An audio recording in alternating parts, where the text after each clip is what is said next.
Hello and welcome to these Play Talks. Today we have a very special guest with us. I'm honored to have Tania Johnson. Tania is an expert. She's a psychologist, an instructor, an author, and a consultant, and she has the Institute of Child Psychology with her also colleague and partner. She has been within the field for many years. She has been all around the world, and actually I learned about this yesterday. I was reading her bio, and she's been all over Peru, Bolivia, Mount Everest, in all sort of journeys and fun trips. She's also she has been a foster mom, and she has a master's degree in counseling from the City University of Seattle. She's simply amazing, and I've had the opportunity to talk to Tania for a couple of times, and I'm beyond thrilled to have you, Tania. So welcome to Play Talks. Thank you so much. It's such an honor. I always have so much fun when we chat. And I think it was last week. It's so funny in the summer. I'm like, when did we meet last? It was as recently as last week. But I know that you and I both have a shared passion for just health and wellness and play within early childhood. So it's what makes you a great friend already. I totally agree. I happened to stumble upon the Institute probably 5 years ago or about 4 years ago in the middle of the pandemic, and ever since fell in love. I love what you do. The Your membership also is home to one of my courses, which I'm very proud to be part of your resources. I want to start off with this amazing topic, executive functions, and actually today I went to instruct a group on play and the importance of play in childhood, because I feel that there's a big need for play nowadays, because it's becoming extinct. And I always say we're going through a different kind of pandemic. Children struggle playing, children do not get initiated in play. But before we move into the play topic, I want you to explain briefly what are executive functions and how do they relate to play? Beautiful question. So, executive functions are all of those things that teachers love. So, it's our ability to plan, to problem solve, to order elements within a story, to prioritize, to consider different perspectives, to consider the past and the future, and then come up with a decision that's going to impact us right now. So, really, when our kids sit in school, in classrooms, those are a lot of the skills that are underlying their capacity to be able to complete the work in front of them. So, in a nutshell, those are executive functioning skills. So, I think so often people go, okay, so that all sounds very kind of academic. What does it have to do with play?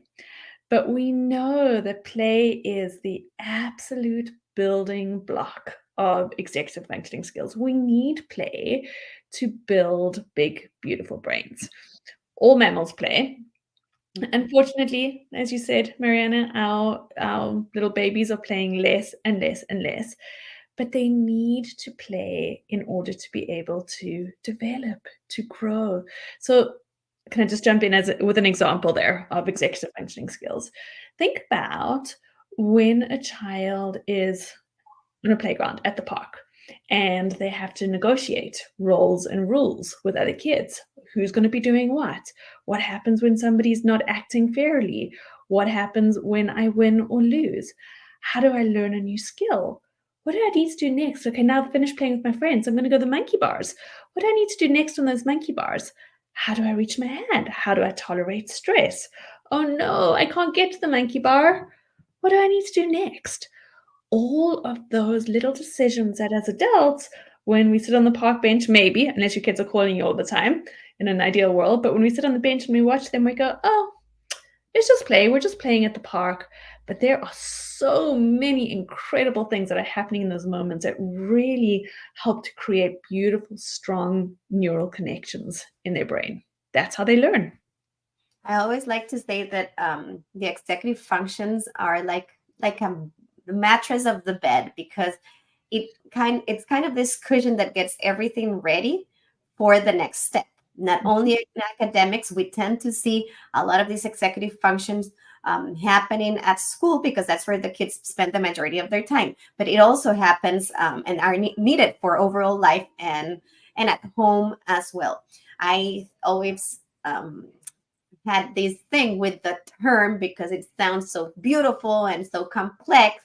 And I feel like now we have a little bit more of information on what they are and how can they help our children, but also because there's an increase of children with diagnosis and lack of skills over diagnosis. But before we move into that topic, these executive functions are that main structure for success in life overall. As you mentioned, we want children to be able to plan, to organize, to have that self-control with it, which is so hard in young children, to have this inhibition, to have this flexible thinking, to be able to shift from one thing to the other.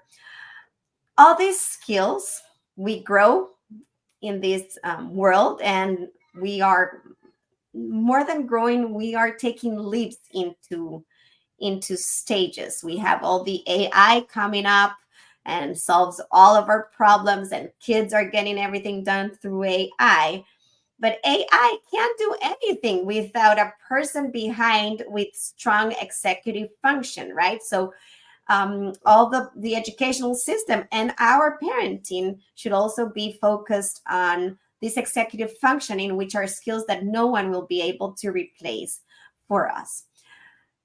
Can we talk a little bit about open-ended play? And I'm a fan, about open-ended play and the importance of this type of play when it comes to executive functioning. Also talking a little bit about when do these executive functions stop being developed, and why is it so crucial to have play foster executive functions? What great questions.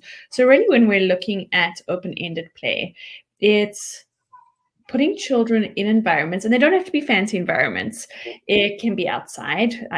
Outside is my absolute favorite all the time. It can be outside. It can be in a room with just a few toys. We actually know that fewer toys that are more open-ended in nature, we'll talk about what those look like in a second, but fewer toys help kids to play deeper. When they have tons of toys everywhere, what happens is that they stay in the exploratory stage. So they never actually get deeply into really looking and playing with that toy. And that's where the executive functioning skills kick in, when they go like, oh, look at these blocks over here. What do I do with the blocks? So we want fewer toys. We want them outside if possible. When we look at open-ended toys, we're really looking, in a nutshell, at toys that inspire the imagination, that don't have a definite ending. So it's not, for example, a toy that I can turn on and it beeps and it whirls, and then if I don't put enough discs to the side, then my turn is over. That's a closed-ended toy. An open-ended toy are things like blocks, like silk scarves, nature items, little sticks, seashells, as an example, musical instruments. We've got a few dress-up clothes, things that we can make forts out of. Anything where a child goes, oh, okay, that could be a space rocket, that could be a car, that could be an apartment block. They get to decide what actually happens with their toy. One of the things that I often see, though, with those open-ended toys, where we kind of lose the value of it, is an adult that's hovering nearby, that comes to define what those toys actually should be, or what they should look like, or this is for building, or this is for counting, or the silk scarves are for wrapping it as a hat around your head. That's not what we want. We want to give our children lots of space and time to explore, to be bored. Often when they're bored, that's when magical things happen for them. So lots of space. Those executive functioning skills, and Marianne, I love what you said about the mattress. I'm going to use that going forward. It's such a beautiful analogy. And then when we do the social studies or whatever it is, it's just, those are the duvets that go on top. Yeah, but the mattress is there. But what we know about the brain or the prefrontal cortex, which houses those executive functioning skills, so this is the thinking brain, it's basically located here, is that it's developing fairly rapidly all the way through childhood, through those teen years, and actually close to about our 30s. So 26, 27 years old is when we start to see a slowdown. But those early years, particularly 0 to 5, we see lots of shifts and changes and growth. It's incredible. The only other time actually in the lifespan that we see that sort of growth is at puberty. So 12 or 13, we also see another burst of neural activity. So even though there's ongoing activity, it's those early years, it's at puberty, and then we see continued growth of that prefrontal cortex all the way through until our 27, 28, 29. The one thing that I often say about play is very often we think about play as just being for our kids, but we need our teens to keep on playing. They just play differently. And as adults, there's also play personalities as adults. Our children are more likely to play if we keep on playing. So even though we often focus on play for little ones, we really want to see play evolving as one of the foundational wellness blocks throughout the lifespan. I totally agree with you. And I want to add to this that executive functions are a set of skills that take time developing. It will take years to fully develop in a human being. It will take up to 30 years. So we cannot expect a 5-year-old to have a fully awareness of his or her body. We cannot expect a 5-year-old to not melt down at some specific moments and not have this self-control. There are expectations per age, but little by little, we will be building these executive functions. I want to ask you, are these set of skills something that we just turn on and off? Is it something that we train? How does that actually work? So I love that caveat, Mariana, that we're really developing these skills over time. What we find is that, so for example, developing a feeling of competency, right? So every time I'm like, oh, I went to the park and I can do this new thing at the park. That's developing competency right there. So we see that these skills are developed over time, but it has to be repeated experiences. So a kid that goes once to the park and doesn't have a caregiver or a parent who's hovering nearby, telling them, be careful, and stopping their every move. They go once, and just that one time, they're allowed to do the monkey bars without having an adult hovering nearby. But then that experience isn't repeated. We know that those strong neural connections actually happen through repeated experiences. And they don't have to be identical. So one time I go to the park, I can do the monkey bars. The next time I can jump across stepping stones and I go, oh, I am capable. I am competent. It gets stronger. The neural connection in my brain of competency gets stronger. And then I figure out, oh, I was able to take 2 kids who were having a fight in the park. They were both fighting over who was going to go on the slide. And I said, hey guys, why don't we all go over to the swings instead? I came up with a solution for a problem.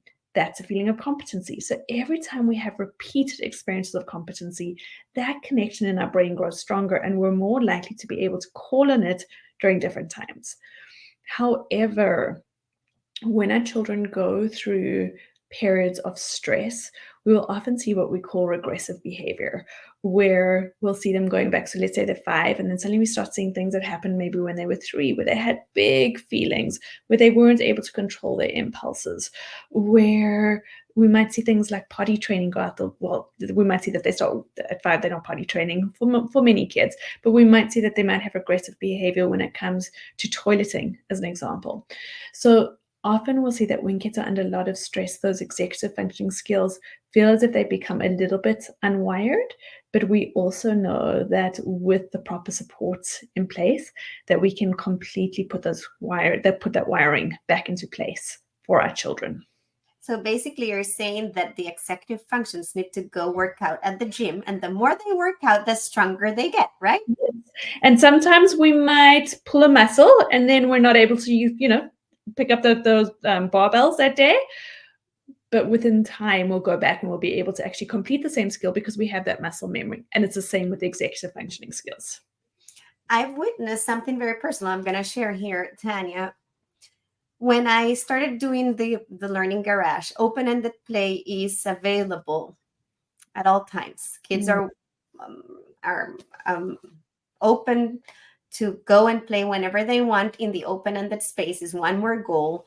And these kids have been growing with me under the homeschool program, and they've been with me since they were 5. Now some of them are 8, 9, some 10, and I cannot believe that one's going to be 11.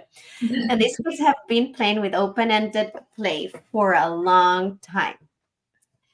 I saw a couple of them when they first started, not with a red flag, but I have an eye, and I saw that their executive functioning was not as strong.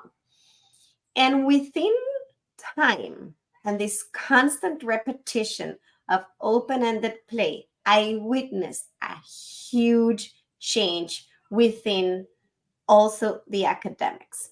I feel that this open ended play gives children the opportunity to plan, to organize, to come up with ideas, to shift from here and there, to, to focus, to be able to have a plan and execute that plan, to be able to have that self control for the rest of the kids, for their buildings, for their creations, and be able to develop all executive functions to a great extent. So I truly believe that having open-ended play both at home and at school, it's a great way or workout for these executive functions. Of course, it's not the only workout. And I've also witnessed something else that is really causing my attention, and it worries me, which is the overdiagnose of ADHD, the overdiagnose of social difficulties, the overdiagnose of aggressive behaviors, the overdiagnose of OTs that also of people, of children going to occupational therapy, which also worries me because I also see the problematic with the screen time and with children not being able to use, not being able to play. And if children don't play, they are sacrificing executive functioning. If children overdo screens, they are sacrificing executive functioning amongst some of the skills. So we're witnessing a generation of children that are lacking foundations, and then they're being misunderstood for a diagnosis that might not necessarily be a diagnosis per se. What do you have to say around that? Yeah, so much. So I think really what we're seeing is that our children, we haven't evolved quickly enough to actually deal with screens. So what's happening is our kids who should be playing, as I said, play is how kids learn. That's how all mammals learn. But what we're seeing is that our kids are lying sedentary now, and they're on a screen for hours, and they're being bombarded with chaotic images. So we have these TV shows that change every couple of seconds. There's something else happening in these TV shows.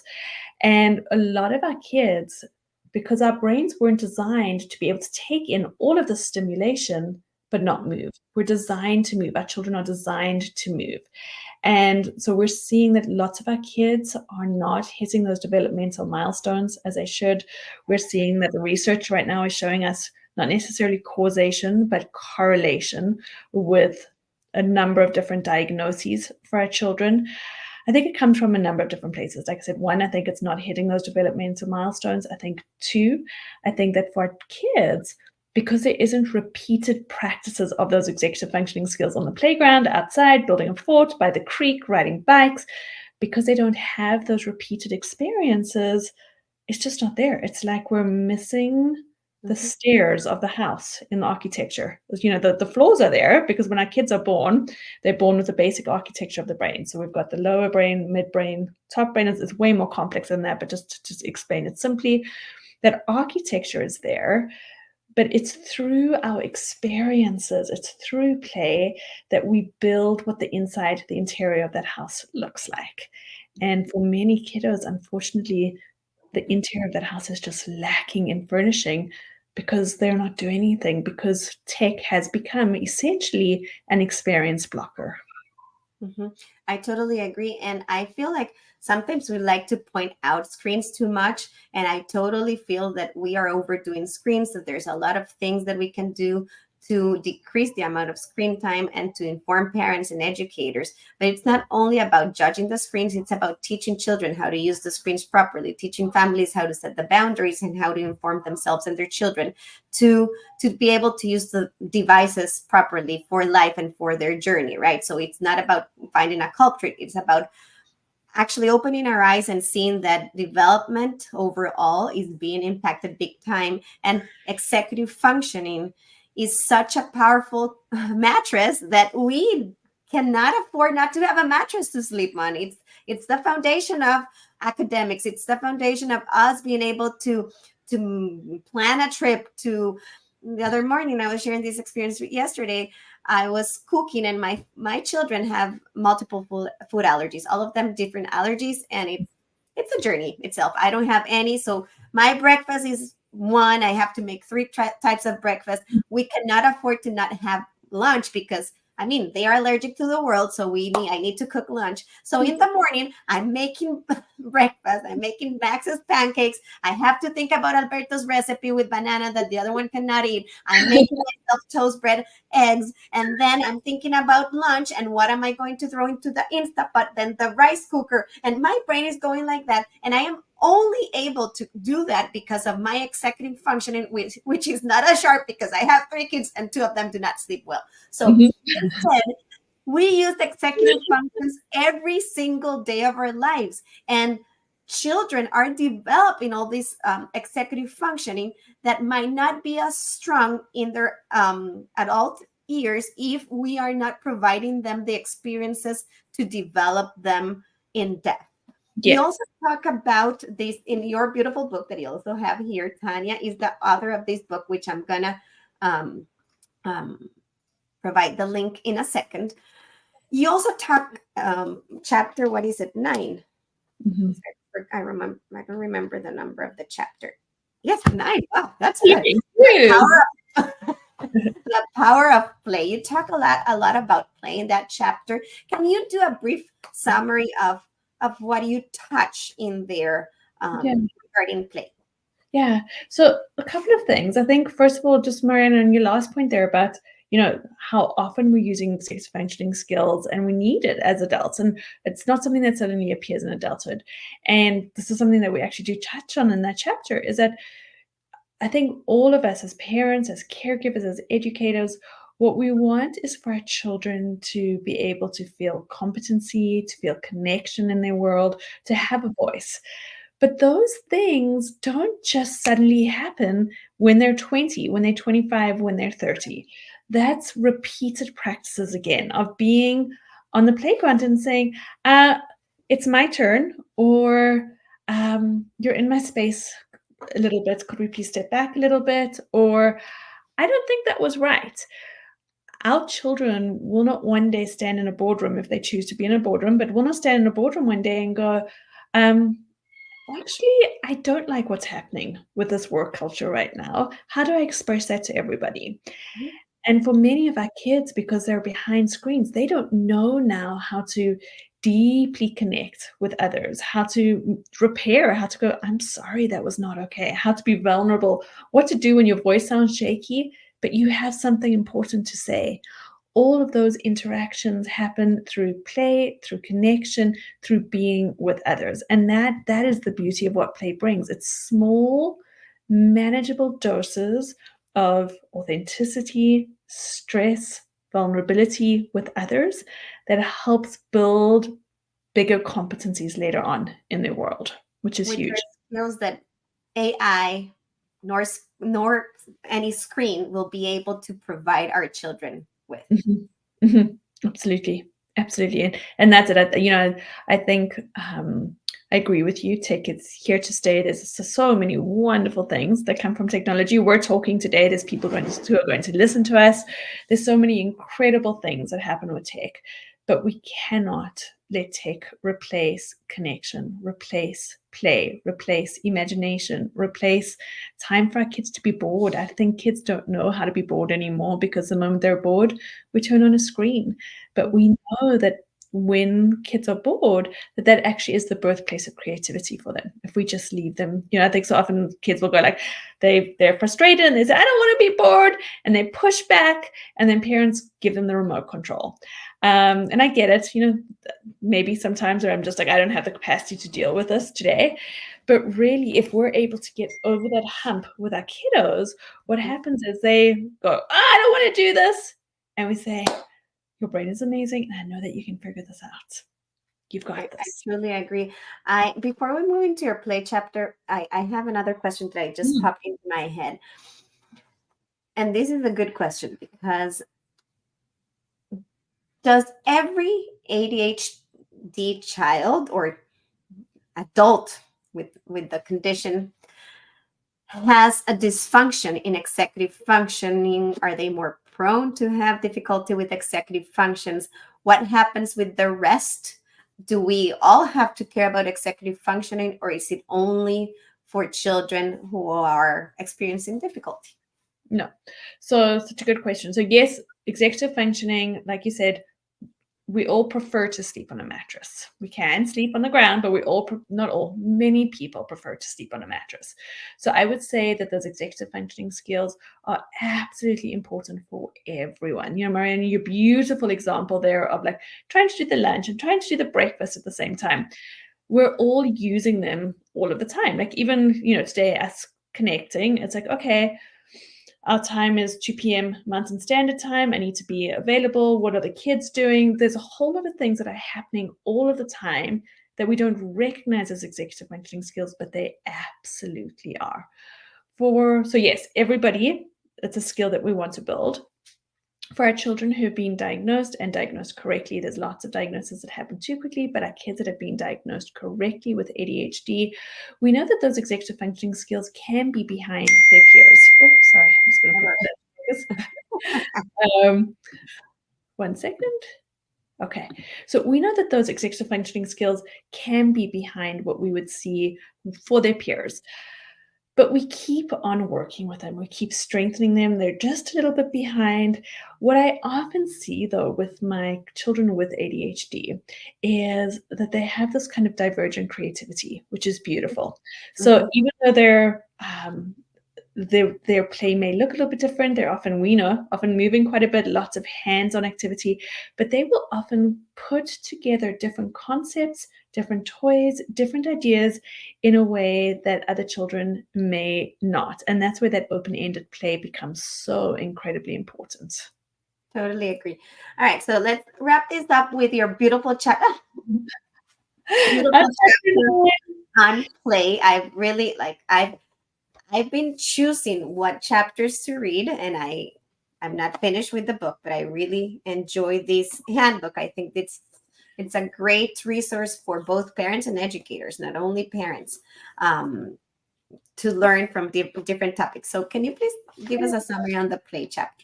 Yeah. So really, and it's funny, we spoke to mom earlier today and she said, you know what, as I hit different things, I'm just choosing the chapter. So she's like, when my kid has a tantrum, I just choose it. I look at the toolbox. She's like, I'm not reading a cover to cover. I was like, we actually don't think that any parents out there are reading, maybe a few, but I think lots of parents are just like, oh my goodness, I need help. Where do I need to go in the book? Which is so great with the toolboxes because you can just go directly. So really what we look at on the play chapter is, how does play nurture executive functioning skills? What we've spoken about today. We look at how play isn't always what you think it is. That, so often we think that play needs to look a specific way, but play can also be our children working alongside us, gardening with us, cooking with us. So really moving from like every single second of a child's play has to be heavily orchestrated to going, when a child is immersed in an activity, when they're moving their hands, when their brain is firing, that right there is play. We look at how play is an antidote to stress. So, we'll go back to the monkey bars. When that kid goes across the monkey bars, each time they have this little jolt of adrenaline that goes, uh-oh, am I going to fall? And it's those tiny little jolts of stress that prepares them for bigger stresses. So it's almost like an immunization towards stress. When kids have no stress in their world, they really hit those road bumps hard later on in life. And, Mariana, we're seeing that our teens who are becoming young adults and are hitting those college years, that age group across specifically United States, say North America, but the stats are out for the United States, that age group struggles the most with mental health concerns. And it's because a lot of these fundamental building blocks were not in place earlier for those kids. It's anxiety and depression are the top two that our young adults are struggling with. So our play chapter takes you through the importance of play, what play can look like, and then we actually have a part 2 to our play chapter, which shows parents how to actually play with their kids and how to go even deeper into their play and understand their play from a deeper perspective. Yeah, I really enjoyed it. I love the chapter. I think it's easy to read. It's useful, and I really enjoyed it. Yeah. All right. So before we finish, Tania, can you please talk a little bit about your membership? So you have an amazing membership with courses and resources for parents and educators. As I mentioned before, my course, It's Time to Play, is part of your membership. But can you tell us a little bit about it? Yeah. So we actually now our membership, it's been so much fun. We have about 80 different courses from like amazing professionals like yourself all over the world who've all come in with their expertise. And courses range in length. So we've got a few that are an hour long, and then we have some that are 7 hours long. But we have on a variety of topics. So play, resilience, depression, anxiety, ADHD, anger, family wellness, the importance of family dinners, tech, anything that you can think about for kids. Right now, we have it in there for parents and professionals to go in and have a look. So we've got all of our courses.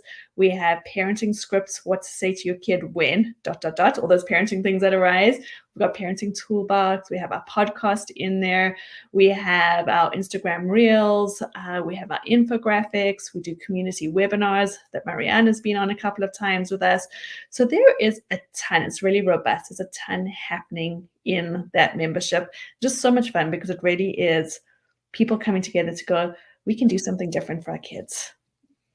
And all of you who are listening will be listening. I will send out a gift from Tammy and Tania on for the membership. So keep an eye out on that. I also want to share with you that we will be launching, Developing Minds will be launching soon an executive function and play course. It will be a 7-module course that will talk about what are executive functions, how to develop them, how do they look like at home, what strategies to use, how to use them in the classroom as way of teaching. We're coming up with a cool library of activities that actually came out of my brain. And for the Play Lab, which is also my membership. So I will be launching this course by the end of this month, and everyone who's been here will get a discount for a pre-sale launching pre-launch deal that no one will get. So I will send out that code as well. So that said, Tania, thank you very much for your time. I know it's super valuable. I don't want to overdo it. I always enjoy learning from you, talking to you, and playing around with all this information that at the end of the day, our main cause is to share with the world information that will shape children's lives. Oh, so beautiful. Such an honor to be here. It's always such a treat, Mariana. Thank you very much. Thank you.